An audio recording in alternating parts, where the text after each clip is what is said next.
اقرأ باسم ربك الذي خلق خلق الإنسان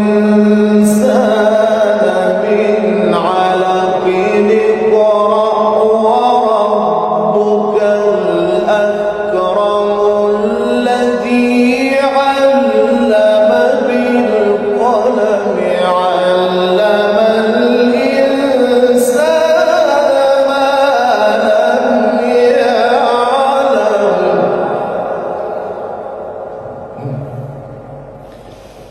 علم الإنسان ما لم يعلم صدق الله العظيم.